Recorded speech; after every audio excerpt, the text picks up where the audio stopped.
ABC reporter Christy O'Brien joins us now live from Darwin. Christy, give us an update on the police operation. Yes, certainly that operation will continue tonight. Up to 100 officers from the drug squad, major crime squad, and of course detectives are continuing to look for this woman who they are very concerned about her welfare. As you heard before, this man is believed to be armed and very dangerous, and police are taking no chances. They will continue this operation at full pace throughout the night. And of course, they did say today that time is of the essence with this type of incident. And are they worried that Walsh might have left the territory?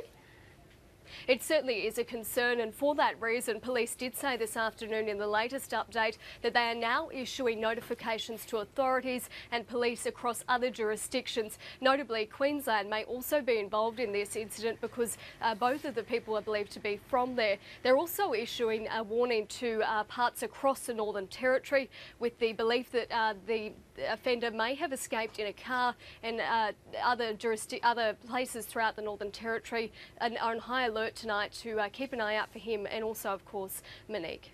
Well, we can only imagine how terrifying this whole thing must have been for the other women at the refuge. They'd gone there seeking safety. Do we know how they're coping? Yes, and that's just, I guess, the worst part about this in some ways. This is a refuge for women in Darwin, and neighbours today said that it was just devastating that it had been breached in this way and, I guess, violated in terms of a woman being taken from there. The other women that were at the shelter, there were several, were taken to the Royal Darwin Hospital and treated for shock. One neighbour told us that the general manager or night manager was also injured during the altercation. He said that she thought she'd sustained some sort of injury across the face, either been struck or with the rifle butt or something along those lines. But certainly they were very shaken and very distressed. The first person on the scene, the next door neighbour, described them shrieking and just hysterical at what had happened. And Christy, do we know anything of the story leading up to this incident? Was this couple together for a long time? Was there a history of domestic violence there?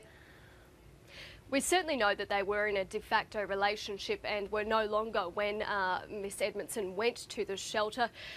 You've heard about the criminal history of the man that is wanted, Mr. Walsh, but we were asking some serious questions about that today to the commander of the crime squad, Commander Richard Bryson, and just how did this man track down Monique and find the premise, which is meant to be very safe and secure.